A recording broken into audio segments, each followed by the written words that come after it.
서울 강남 한복판에 우뚝 솟은 30층 높이의 빌딩, 그 최고층에서 이도진은 매일 아침을 맞이합니다. 이른을 갓 넘긴 그의 얼굴에는 세월의 흔적이 깊게 패어 있었지만 여전히 카리스마 넘치는 모습이었죠. 통유리 너머로 펼쳐지는 도시의 풍경은 마치 그의 성공을 대변하는 듯 했습니다. 하지만 그 화려한 풍경 속에서도 이도진의 눈빛에는 늘 채워지지 않는 공허함이 서려 있었습니다. 대기업 회장직에서 은퇴한 지도 벌써 몇 년이 흘렀습니다. 그럼에도 불구하고 이도진의 하루는 여전히 규칙적이었죠. 오전 9시 빌딩 관리인과의 간략한 보고로 시작되는 일과는 서류 검토와 투자 검토로 이어졌습니다. 점심은 대부분 혼자 해결했고 저녁에는 최고층 사무실에서 와인 한 잔과 함께 하루를 정리하는 것이 전부였습니다. 그는 철저히 혼자였고 스스로도 그런 삶에 익숙해져 있었습니다. 가족이라고는 없었고 친구들도 하나둘 세상을 떠나거나 멀어져 갔죠. 이도진에게는 누구보다 성공한 인생이었지만 동시에 가장 외로운 인생이기도 했습니다.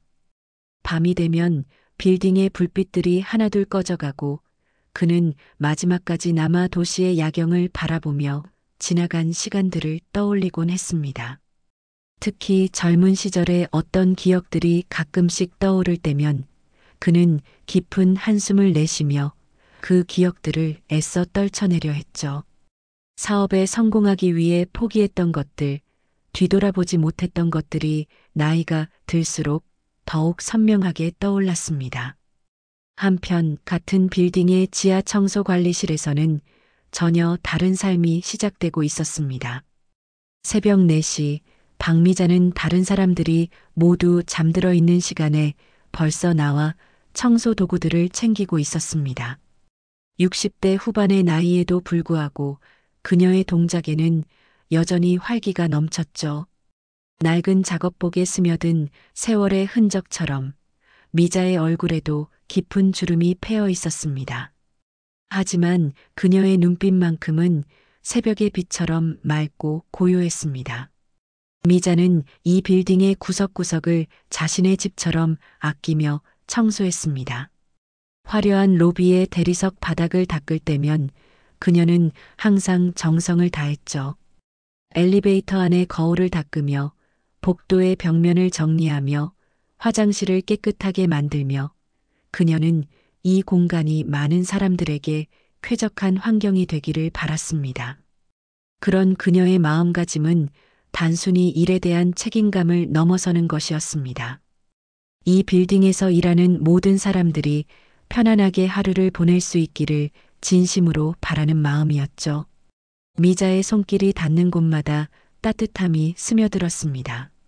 누군가 흘린 커피 자국을 깨끗하게 닦아내고 복도에 떨어진 쓰레기를 주워 담으며 화분에 물을 주는 작은 배려까지 그녀의 하루는 이런 소소한 정성들로 채워졌습니다. 사람들은 대부분 그녀의 존재를 당연하게 여겼지만 미자는 그런 것에 개의치 않았습니다. 오히려 자신이 하는 일이 누군가에게 도움이 된다는 것만으로도 충분히 만족스러웠죠. 가끔 화려한 로비를 청소하며 미자는 아련한 옛 생각에 잠기곤 했습니다. 이곳은 이도진의 건물이었고 그에게는 미자에게 결코 잊을 수 없는 추억이 깃들어 있었죠. 40년이라는 긴 세월이 흘렀지만 그 기억들은 여전히 선명했습니다. 젊은 시절의 달콤했던 순간들, 그리고 뼈아팠던 이별의 순간까지 모든 것이 마치 어제 일처럼 생생했습니다. 하지만 이도진은 그녀를 알아보지 못했고 미자는 그저 묵묵히 자신의 자리에서 주어진 일을 할 뿐이었습니다. 미자의 평화로운 일상 속에는 40년 전 깊이 묻어둔 비밀이 숨쉬고 있었습니다. 그 비밀은 때로는 가슴 깊이 아련하게 울려왔고 때로는 깊은 아픔으로 다가왔죠. 하지만 그녀는 그 모든 감정들을 꾹꾹 눌러 담고 오늘도 변함없이 자신의 일을 해나가고 있었습니다. 엘리베이터가 올라가는 소리를 들으며 이도진이 출근하는 것을 알 수 있었고, 저녁 늦게 마지막 불빛이 꺼지는 것을 보며 그가 퇴근하는 것을 짐작할 수 있었습니다.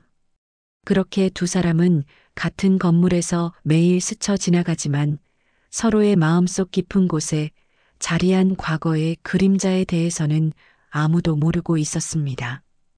평범했던 어느 화요일 오후 미자는 지하 주차장에서 물 청소를 하고 있었습니다.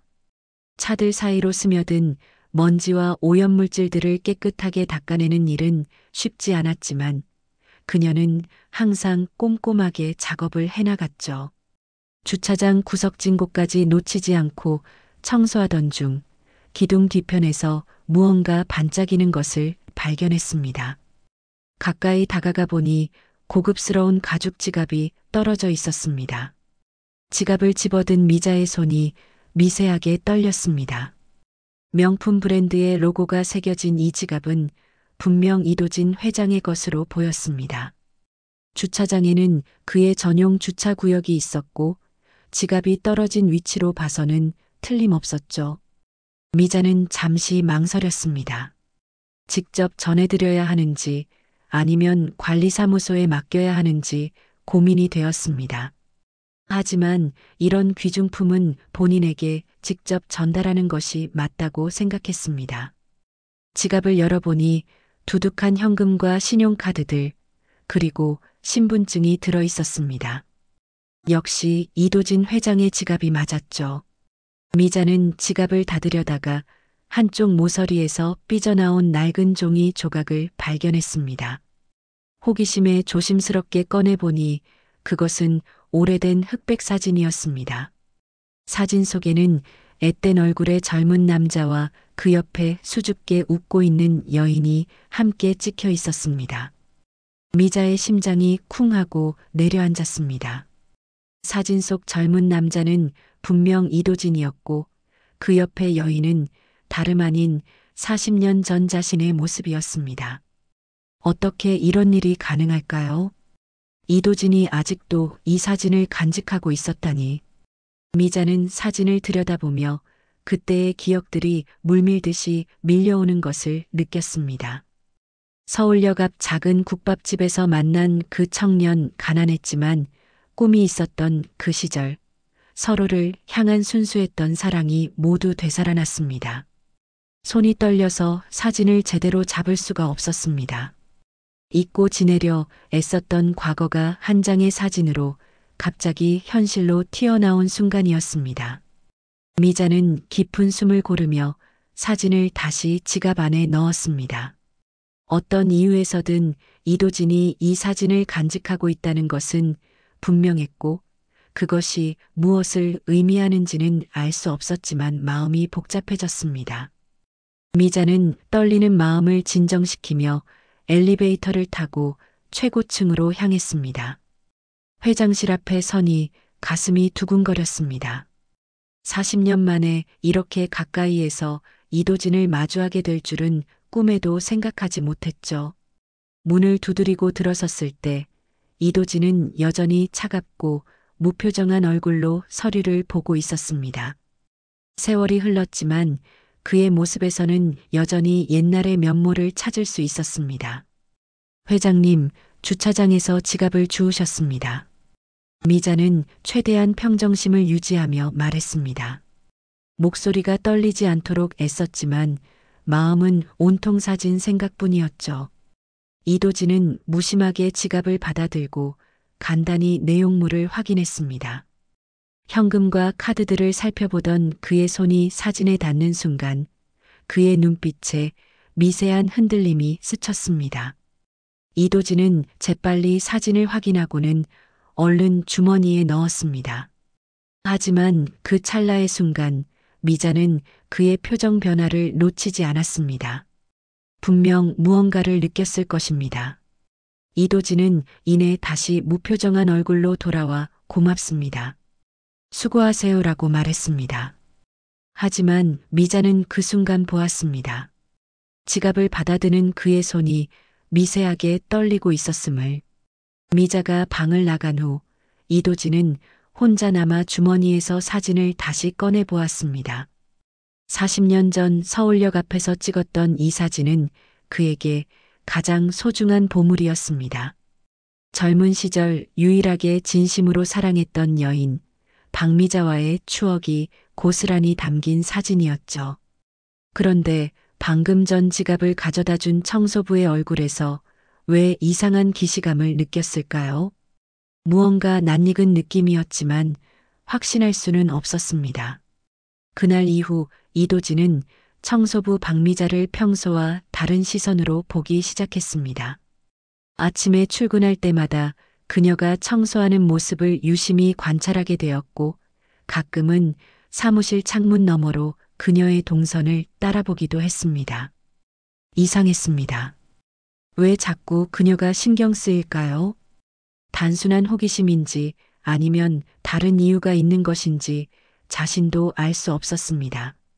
그의 내면에는 오랜 시간 잊고 지냈던 불안감과 함께 어렴풋한 기억의 조각들이 떠오르기 시작했습니다. 지갑 사건 이후 일주일이 지나면서 이도진의 행동에는 미묘한 변화가 생겼습니다. 평소 같으면 빌딩 관리에 대해서는 관리인의 보고만 들었던 그가 이제는 직접 각 층을 돌아다니며 청소 상태를 점검하기 시작했습니다. 물론 겉으로는 시설 관리 점검이라고 했지만 실제로는 박미자의 출근 시간을 파악하고 그녀의 동선을 살피는 것이었죠. 심지어 사무실에 설치된 폐쇄회로 화면을 통해 그녀가 어느 구역에서 청소를 하는지까지 확인하곤 했습니다. 이도진의 마음속에서는 계속해서 의문이 커져갔습니다. 왜 그 청소부를 볼 때마다 이상한 기시감이 드는 걸까요? 그녀의 뒷모습, 걸음걸이, 심지어 청소하는 손동작까지도 왠지 낯익었습니다. 특히 그녀가 로비의 화분에 물을 주며 조용히 중얼거리는 모습을 보았을 때는 가슴 한구석이 이상하게 울렁거렸습니다. 마치 오래전 어디선가 본 것 같은 느낌이었죠. 한편 미자 역시 평온하지 못했습니다. 이도진이 자신을 지켜보고 있다는 것을 본능적으로 느끼고 있었거든요. 청소를 하다 보면 가끔 시선이 느껴져서 돌아보면 멀리서 이도진이 서 있는 모습을 목격하곤 했습니다. 그럴 때마다 가슴이 쿵 하고 내려앉았지만 애써 모른 척하며 자신의 일에만 집중하려 노력했습니다. 하지만 마음은 점점 불안해져 갔습니다. 드디어 그 순간이 왔습니다. 어느 목요일 오후 미자가 1층 로비에서 바닥을 닦고 있을 때 이도진이 직접 다가왔습니다. 평소 같으면 그냥 지나쳤을 텐데 이번에는 그녀 앞에 멈춰 섰습니다. 미자는 깜짝 놀라며 고개를 들었고 두 사람의 시선이 마주쳤습니다. 그 순간 시간이 멈춘 것 같았습니다. 박미자 씨, 이도진이 차분하지만 진지한 목소리로 말했습니다. 혹시 저를 아시나요? 오래전에 만난 적이 있습니까? 직설적인 질문에 미자의 얼굴은 순식간에 핏기가 가셨습니다. 그녀는 급하게 고개를 저으며 무슨 말씀을 하시는지 모르겠습니다. 회장님이라고 답했지만 목소리가 떨리고 있었습니다. 시선도 불안하게 흔들렸죠. 이도진은 그녀의 반응에서 무언가를 확신했습니다. 분명 뭔가 있다는 것을 직감했죠. 그는 한 걸음 더 가까이 다가가며 말을 이어갔습니다. 박미자 씨, 저는 거짓말을 싫어합니다. 정말 저를 모르십니까? 미자는 당황한 채로 정말 모릅니다. 회장님.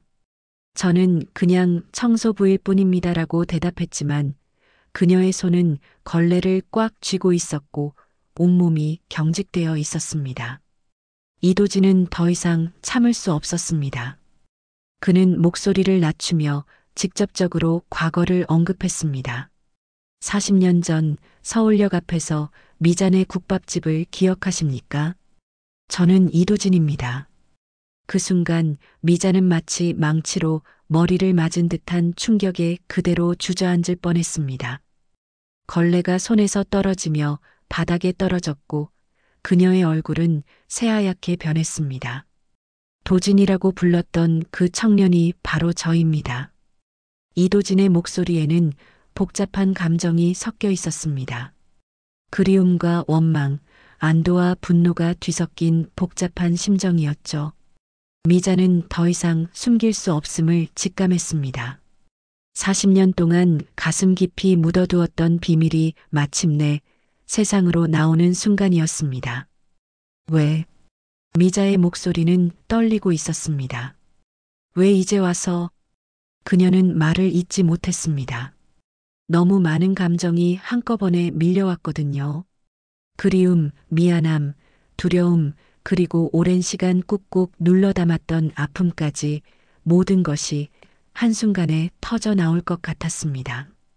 이도진은 그녀에게 왜 자신을 모르는 척 했는지, 왜 청소부로 이곳에 나타났는지 집요하게 물었습니다.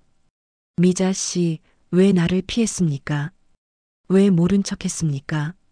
40년 동안 당신이 어디서 무엇을 하고 살았는지 알고 싶습니다. 그의 목소리에는 간절함과 동시에 서운함이 배어 있었습니다. 미자는 고개를 숙인 채로 눈물을 흘렸습니다. 회장님께서는 저 같은 사람을 기억하실 리가 없다고 생각했습니다. 그리고 그녀는 말을 잇지 못했습니다. 어떻게 그에게 모든 진실을 말할 수 있을까요? 40년 전 그가 떠난 후 혼자 감당해야 했던 모든 것들을, 아이를 낳고 키우려 했던 절망적인 시간들을 어떻게 설명할 수 있을까요? 두 사람 사이에는 40년의 시간이 만들어낸 깊은 벽이 있었습니다. 그 벽은 서로를 향한 오해와 상처, 그리고 말하지 못한 진실들로 뒤엉켜 있었죠. 이도진은 답답함에 주먹을 꽉 쥐었고 미자는 애써 외면했던 과거와 마주하며 격렬한 내면의 충돌을 겪기 시작했습니다. 로비에는 무거운 침묵이 흘렀고 두 사람은 서로를 바라보며 복잡한 감정에 휩싸여 있었습니다. 며칠 동안 계속된 이도진의 집요한 추궁에 미자는 더 이상 버틸 수 없었습니다. 매일 그가 나타나서 과거에 대해 묻고 또 물었고 그녀의 마음은 점점 무너져 갔습니다. 결국 그 금요일 오후 미자는 모든 것을 털어놓기로 결심했습니다. 빌딩 옥상의 작은 정원에서 두 사람은 마주 앉았습니다. 도진 씨, 미자는 오랜만에 그의 이름을 불렀습니다. 40년 전 이야기를 해드릴게요. 그녀의 목소리는 떨리고 있었지만 이제는 결연함이 엿보였습니다. 당신이 사업에 실패하고 사라진 후 저는 혼자 남겨졌습니다. 그런데 미자는 잠시 말을 멈추고 깊은 숨을 들이쉬었습니다. 저는 당신의 아이를 임신하고 있었습니다. 이도진의 얼굴이 경직되었습니다. 예상하지 못했던 말이었거든요. 아이라고요? 그의 목소리가 떨렸습니다. 미자는 고개를 끄덕이며 계속했습니다. 아들이었습니다. 저는 그 아이를 낳아서 키우려고 최선을 다했어요. 하지만 그녀의 눈에서 눈물이 흘러내렸습니다. 너무 가난했고 제가 병에 걸렸어요. 결국 아이를 보육원에 맡길 수밖에 없었습니다. 이도진은 충격에 말을 잃었습니다. 자신에게 아들이 있었다니. 평생 아이를 갖지 못해 외롭게 살아왔는데 40년 전에 이미 아들이 태어났었다는 것입니다. 그 아이는 지금 어디에? 그가 간신히 물었습니다. 미자는 잠시 망설이다가 더욱 충격적인 사실을 털어놓았습니다. 그 아이가 바로 김민수입니다. 회장님의 비서실장 김민수 실장님이에요.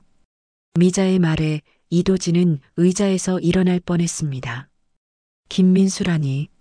지난 10년간 자신의 가장 충실한 부하이자 믿을 만한 오른팔이었던 그 김민수가 자신의 아들이었다는 것입니다. 말도 안 됩니다. 민수가 제 아들이라고요? 미자는 눈물을 닦으며 고개를 끄덕였습니다. 보육원에서 자라다가 회장님의 후원을 받아 대학까지 나왔어요. 저는 멀리서 지켜볼 수밖에 없었습니다. 그 아이가 훌륭하게 성장하는 모습을 보며 다행이라고 생각했어요. 하지만 제가 그 아이의 어머니라는 것은 절대 말할 수 없었습니다. 이도진의 머릿속이 복잡해졌습니다. 자신이 후원했던 보육원 출신 김민수가 실제로는 자신의 아들이었다니. 그동안 아들을 찾지 못해 외로워했는데 바로 곁에 있었던 것입니다. 하지만 동시에 배신감도 들었습니다. 왜 이제야 말씀하십니까? 왜 지금까지 숨겼습니까? 죄송합니다. 미자가 고개를 숙였습니다. 회장님께서 떠나신 후 저는 너무나 힘든 시간을 보냈어요. 아이를 혼자 키울 형편이 안 되어서, 그리고 회장님이 성공하신 후에도 차마 나타날 용기가 없었습니다. 저 같은 사람이 회장님의 발목을 잡을까봐 두려웠어요. 그때 갑자기 옥상 문이 열리며 김민수가 나타났습니다. 그는 회장을 찾다가 이곳까지 온 것이었습니다. 회장님, 여기 계셨군요. 중요한 서류가. 민수는 말을 멈췄습니다. 미자가 눈물을 흘리고 있는 모습을 보고 당황했죠. 무슨 일이십니까? 이도진과 미자는 서로를 바라보았습니다. 이제 민수에게도 모든 것을 말해야 할 때였습니다. 이도진이 먼저 입을 열었습니다. 민수야, 앉아라. 너에게 중요한 이야기가 있다. 민수는 이상한 분위기를 느끼며 조심스럽게 앉았습니다. 민수야. 이도진의 목소리가 떨렸습니다. 이분이 박미자 씨인데 실은 그는 말을 잇기 어려워했습니다. 어떻게 설명해야 할지 막막했죠. 미자가 대신 말했습니다. 민수야, 나는 내 어머니란다. 그 순간 민수의 얼굴이 창백해졌습니다. 어머니라고요? 민수는 믿을 수 없다는 표정이었습니다. 청소부 아주머니가 제 어머니라고요? 그의 목소리에는 당황과 혼란이 가득했습니다. 미자는 눈물을 흘리며 미안하다, 정말 미안하다를 반복했습니다. 이도진이 이어서 말했습니다. 그리고 민수야, 나는 내 아버지다. 민수는 완전히 충격에 빠졌습니다. 자신이 평생 존경해왔던 회장이 친아버지이고 건물에서 매일 보던 청소부가 친어머니라니. 그의 세계관이 완전히 무너지는 순간이었습니다. 이게 무슨 말씀이세요? 장난하시는 거죠? 하지만 두 사람의 진지한 표정을 보니 거짓말이 아님을 알 수 있었습니다. 민수는 자리에서 벌떡 일어났습니다. 저는 이해할 수 없습니다. 왜 지금까지 숨기셨던 거죠? 왜 저에게 거짓말을 하셨던 거예요? 그의 목소리에는 분노와 배신감이 섞여 있었습니다. 특히 어머니가 청소부라는 사실에 당황스러워했습니다. 자신이 엘리트 코스를 밟으며 살아온 삶과 너무나 대조적이었거든요. 이 소식이 알려지면서 빌딩 안팎에서는 알 수 없는 긴장감이 감돌기 시작했습니다. 직원들은 수군거렸고 민수는 며칠 동안 회사에 나오지 않았습니다. 이도진은 혼란스러웠습니다. 기쁨과 배신감이 동시에 밀려왔죠. 미자는 아들이 자신을 받아들이지 못하는 현실에 가슴이 찢어지는 듯한 아픔을 느꼈습니다. 40년 만의 재회는 생각보다 훨씬 복잡하고 아픈 과정이었습니다. 며칠 후 이상한 소문이 빌딩 안에 퍼지기 시작했습니다. 이도진 회장과 청소부 박미자, 그리고 김민수 실장 사이에 무언가 특별한 관계가 있다는 이야기였죠.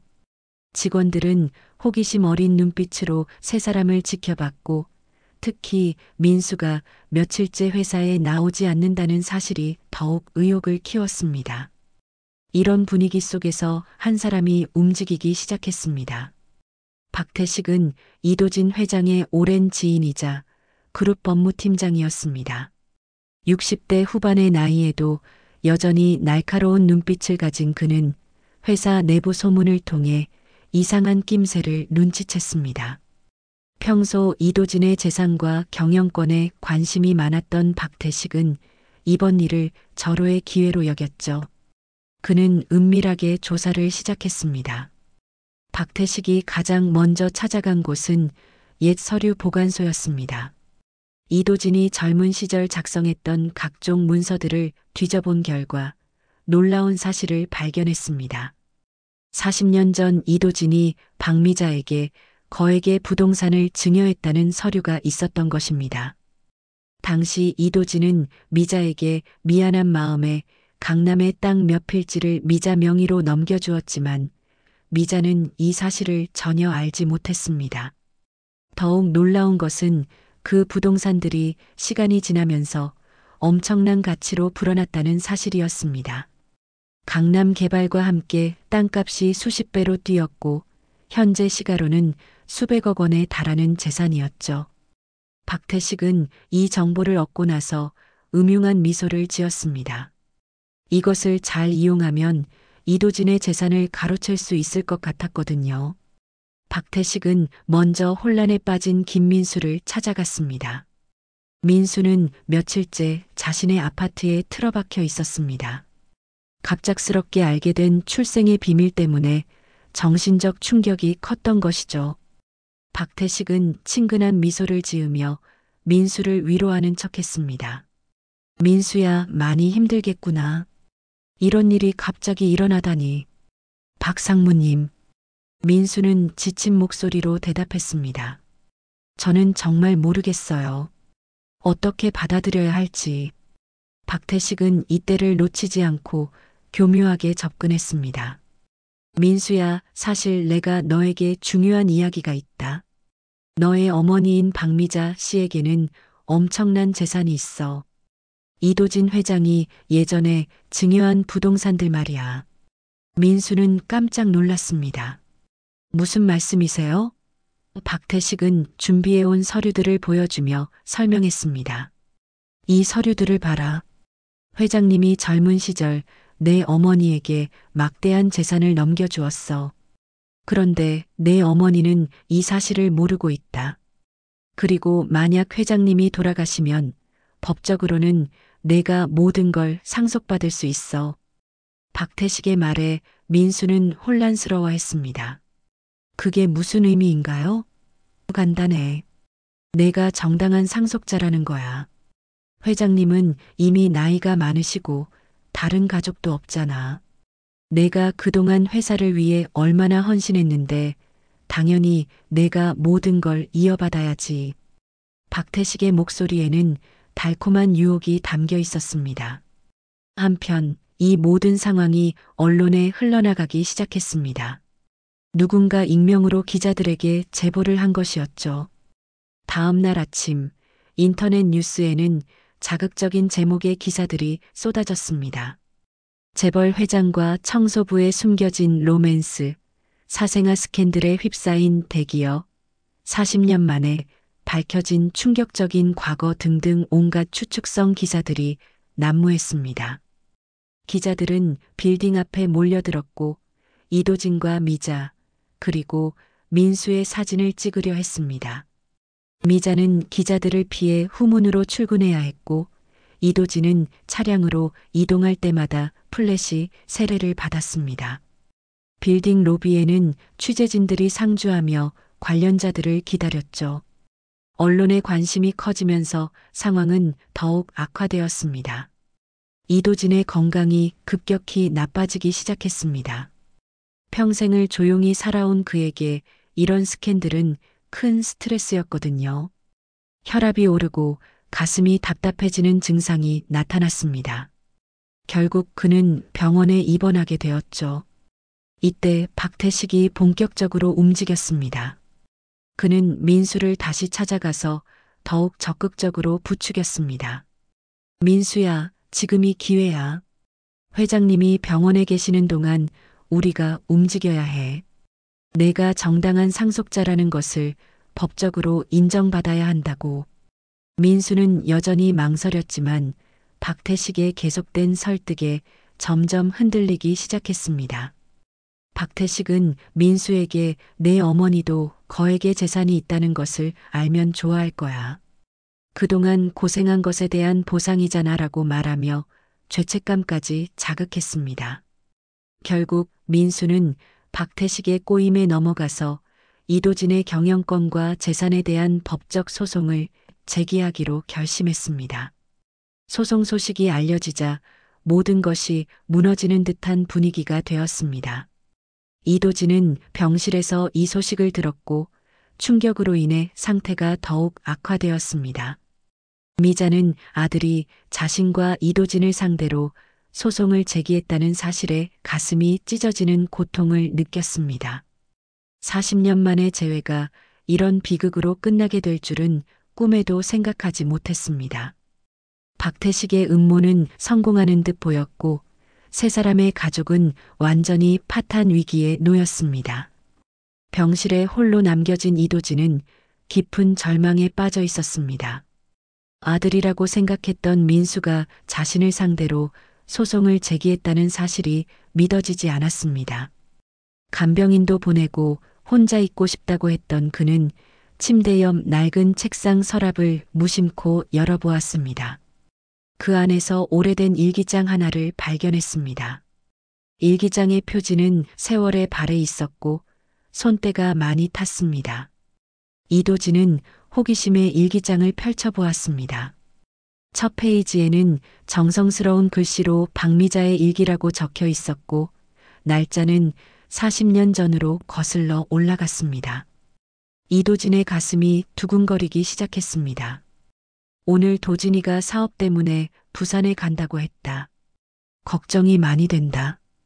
요즘 사업이 잘 안 되는 것 같은데 내가 도움이 될 수 있는 게 없어서 미안하다. 일기의 첫 부분부터 이도진은 눈물이 났습니다. 그때 미자가 자신을 얼마나 걱정했는지 알 수 있었거든요.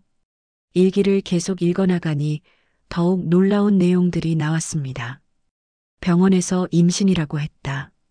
너무 기쁘다. 도진이에게 말해야 하는데 요즘 너무 힘들어하는 모습을 보니 차마 말할 수가 없다.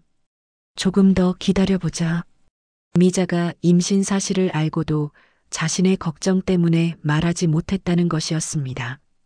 그 다음 페이지들에는 미자의 간절한 마음이 고스란히 담겨 있었습니다. 배가 점점 불러온다. 아기가 건강하게 자라고 있는 것 같다. 도진이가 돌아오면 함께 아기 이름도 짓고 작은 집이라도 구해서 행복하게 살고 싶다. 하지만 그 다음 일기들은 점점 절망적으로 변해갔습니다. 도진이에게서 연락이 없다. 벌써 한 달이 넘었다. 혹시 무슨 일이 생긴 건 아닐까? 아니면 나를 버린 건일까?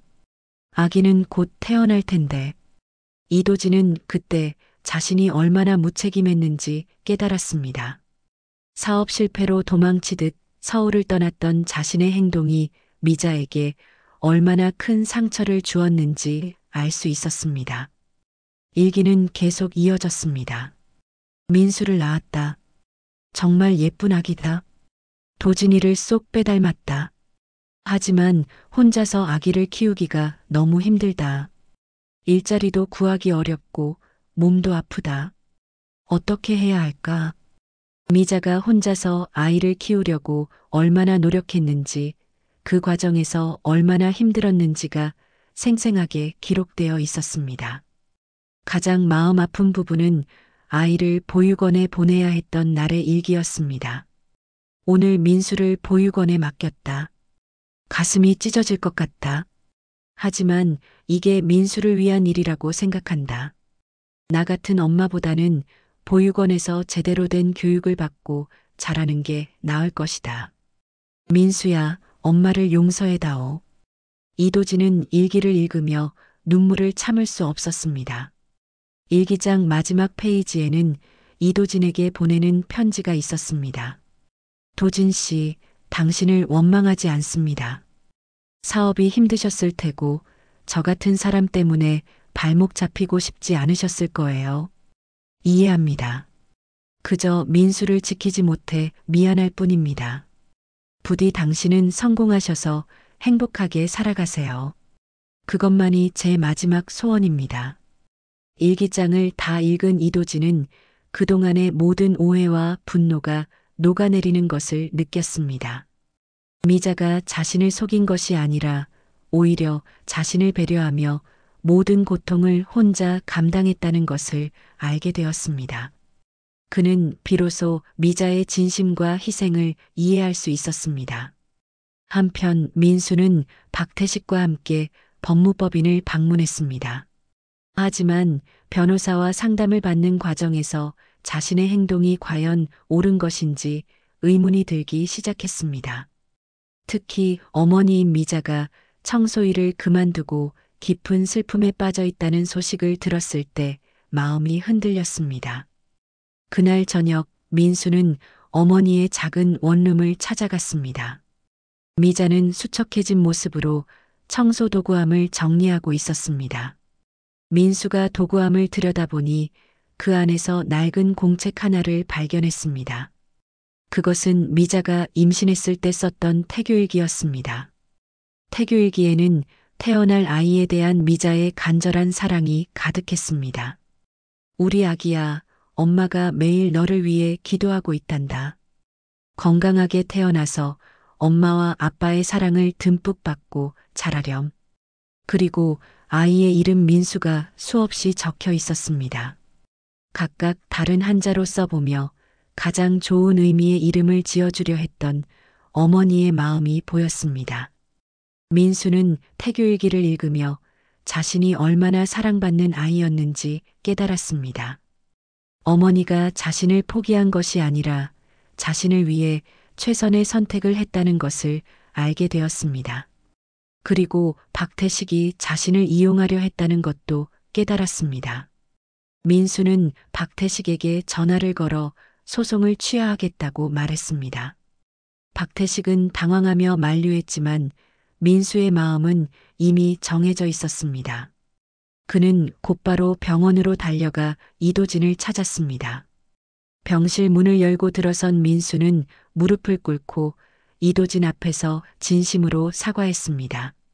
아버지, 죄송합니다. 제가 잘못 생각했습니다.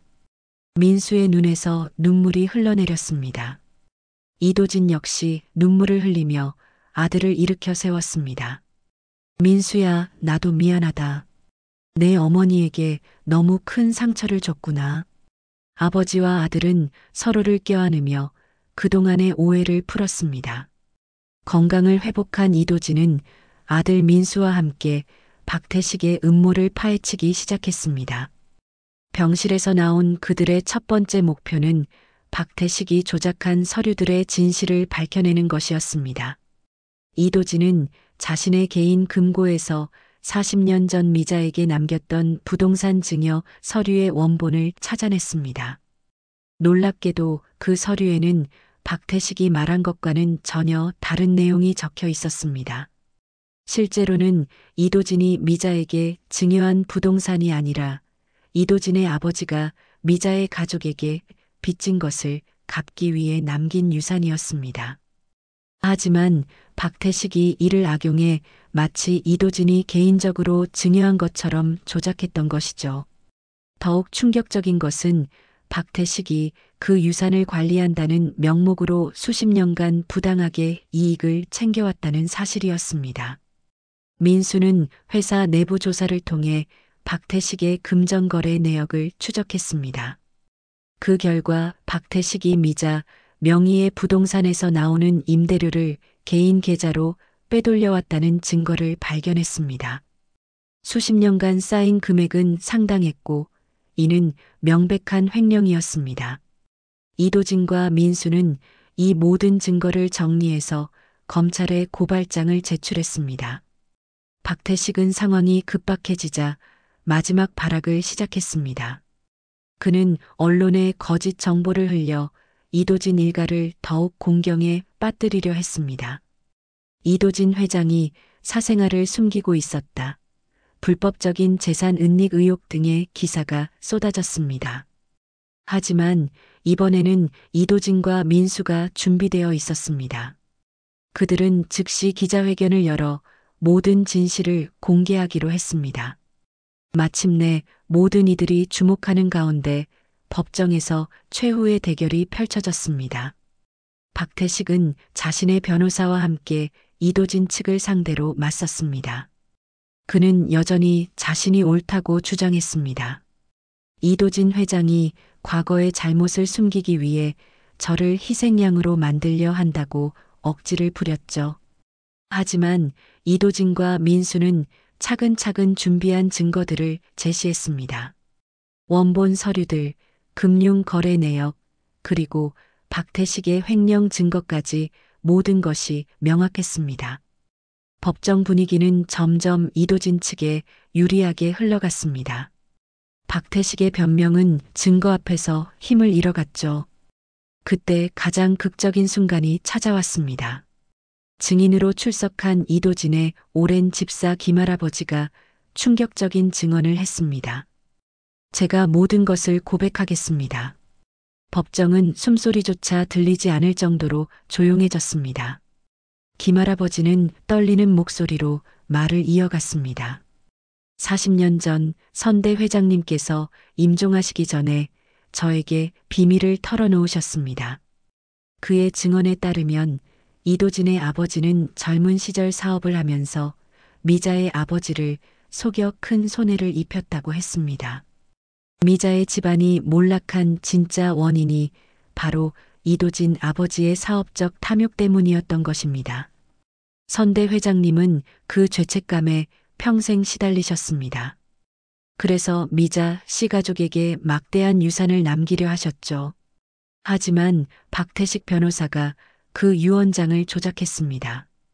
김할아버지의 증언은 계속 이어졌습니다. 박태식 변호사는 미자 씨가 그 유산에 대해 알지 못하도록 막았고 대신 자신이 그 재산을 관리한다며 사리사욕을 채워왔습니다. 법정은 완전히 뒤바뀌었습니다. 박태식이 단순히 횡령만 한 것이 아니라 고인의 유언까지 조작했다는 사실이 드러난 것입니다. 더 나아가 그는 이도진의 아버지가 미자 가족에게 남기려 했던 사죄의 마음까지 짓밟았던 것이죠. 이 모든 진실이 폭발적으로 드러나자 법정은 아수라장이 되었습니다. 박태식은 더 이상 변명할 수 없었습니다. 결정적인 증거들과 증인의 증언 앞에서 그는 모든 죄를 인정할 수밖에 없었습니다. 죄송합니다. 제가 모든 것을 조작했습니다. 그는 결국 횡령, 문서 조작, 사기 등의 혐의로 법정에서 체포되었습니다. 미자는 법정에서 이 모든 이야기를 들으며 충격에 빠졌습니다. 자신이 평생 모르고 살았던 거대한 유산이 있었다는 것도 놀라웠지만 이도진의 아버지가 자신의 가족에게 죄책감을 느끼고 있었다는 사실이 더욱 충격적이었습니다. 그녀는 그동안 자신이 겪었던 고통이 단순한 운명이 아니라 누군가의 잘못된 선택의 결과였다는 것을 알게 되었습니다. 이도진 역시 아버지의 숨겨진 과거에 충격을 받았습니다. 하지만 동시에 미자를 향한 오랜 오해가 완전히 풀리는 순간이기도 했습니다. 미자가 자신을 떠난 것이 아니라 자신이 먼저 떠났고 그 후 미자가 혼자서 모든 고통을 감당했다는 진실을 받아들이게 되었습니다. 법정을 나서는 세 사람의 마음은 복잡했습니다. 진실이 밝혀졌다는 안도감과 함께 그동안 잃어버린 시간에 대한 아쉬움이 밀려왔습니다. 하지만 이제 더 이상 거짓과 오해는 없었습니다. 진정한 화해와 새로운 시작을 위한 발판이 마련된 것입니다. 모든 진실이 밝혀지고 박태식의 음모가 무너진 후 이도진은 인생에서 가장 중요한 결정을 내렸습니다. 그는 회장 자리에서 완전히 물러나기로 했습니다. 40년 동안 놓쳤던 가족과의 시간을 되찾고 싶었고 진정한 행복이 무엇인지 깨달았기 때문이었습니다. 회사의 모든 경영권은 아들 민수에게 넘겨주었습니다. 민수는 처음에는 부담스러워했지만 아버지의 진심을 이해하고 받아들였습니다. 그는 그동안 이도진 옆에서 배운 모든 것을 바탕으로 회사를 이끌어갈 준비가 되어 있었습니다. 무엇보다 이제는 진정한 가족이 생겼다는 사실이 그에게 큰 힘이 되었죠. 이도진이 가장 먼저 한 일은 미자를 찾아가는 것이었습니다. 그는 작은 꽃다발을 들고 미자의 원룸을 찾아갔습니다. 문을 열고 나온 미자를 보는 순간 이도진의 가슴이 뭉클해졌습니다. 40년의 세월이 흘렀지만 여전히 그녀는 자신에게 가장 소중한 사람이었습니다. 이도진은 미자 앞에 무릎을 꿇었습니다. 미자 씨, 정말 죄송합니다. 그의 목소리는 떨리고 있었습니다. 40년 전 제가 당신을 혼자 두고 떠난 것, 그리고 그 후 당신이 겪었을 모든 고통에 대해 진심으로 사과드립니다. 제가 어리석었습니다. 미자도 눈물을 흘렸습니다. 도진 씨, 이제 그런 이야기는 하지 말아요. 우리 모두 힘든 시간을 보냈지만 이제는 진실을 알게 되었잖아요. 그녀는 이도진의 손을 잡으며 말했습니다. 중요한 건 우리에게 민수라는 훌륭한 아들이 있다는 것이에요. 이도진은 미자에게 청혼했습니다. 미자 씨, 이제라도 늦지 않았다면 저와 함께 남은 인생을 살아가지 않겠습니까? 미자는 잠시 망설였습니다. 40년이라는 긴 세월 동안 너무 많은 일들이 있었거든요. 하지만 그녀 마음속 깊은 곳에는 여전히 그에 대한 사랑이 남아 있었습니다. 네, 좋습니다. 미자의 대답에 이도진은 기쁨의 눈물을 흘렸습니다. 두 사람은 서로를 꽉 껴안으며 그동안의 아픔과 그리움을 달랬습니다. 40년 만의 재회가 마침내 진정한 화해로 이어진 순간이었습니다. 한편 민수는 어머니와 아버지의 결합을 진심으로 축복했습니다. 그는 두 분이 행복하게 지내시는 모습을 보며 자신도 큰 위안을 얻었습니다. 어릴 때부터 가족에 대한 그리움이 있었는데 이제야 진정한 가족을 얻게 된 것이죠. 법정에서 밝혀진 유산 문제도 정리되었습니다. 미자는 이도진의 아버지가 남긴 유산을 되찾았지만 그 돈으로 사치스러운 생활을 하지는 않았습니다. 대신 어려운 환경에 있는 아이들을 돕는 재단을 설립했습니다. 자신이 겪었던 고통을 다른 아이들은 겪지 않았으면 하는 마음에서였습니다. 몇 년 후 세 사람은 서울 교외의 조용한 곳에서 작은 카페를 운영하며 소박하지만 행복한 일상을 보내고 있었습니다. 이도진과 미자는 정식으로 결혼식을 올렸고 민수가 주례를 서는 감동적인 순간이었습니다. 카페 이름은 미자네였습니다. 40년 전 그들이 처음 만났던 국밥집의 이름을 따온 것이었죠. 카페는 동네 사람들에게 사랑받는 따뜻한 공간이 되었습니다. 이도진은 손님들과 바둑을 두며 여유로운 시간을 보냈고 미자는 정성스럽게 커피와 간단한 음식을 만들어 대접했습니다. 두 사람 모두 과거의 화려함보다는 현재의 평범한 행복에 만족했습니다. 민수는 아버지의 뒤를 이어 회사를 성공적으로 이끌어갔습니다. 그는 매주 주말마다 부모님의 카페를 찾아와 함께 시간을 보냈습니다. 가끔은 어린 시절 못다한 이야기들을 나누며 가끔은 조용히 함께 차를 마시며 평화로운 시간을 즐겼습니다. 이도진은 미자와 함께 산책을 하며 젊은 시절의 추억을 떠올리곤 했습니다. 그때 우리가 함께 꿈꿨던 소박한 행복이 바로 이런 것이었을까요? 미자는 미소를 지으며 대답했습니다. 네, 저도 그렇게 생각해요. 비록 늦었지만 우리에게도 이런 시간이 왔네요. 저녁이 되면 세 사람은 카페 테라스에 앉아 일몰을 바라보며 하루를 정리했습니다. 과거의 상처와 오해는 치유되었고 잃어버렸던 시간에 대한 아쉬움보다는 현재의 감사함이 더 컸습니다. 이들의 이야기는 많은 사람들에게 희망을 주었습니다.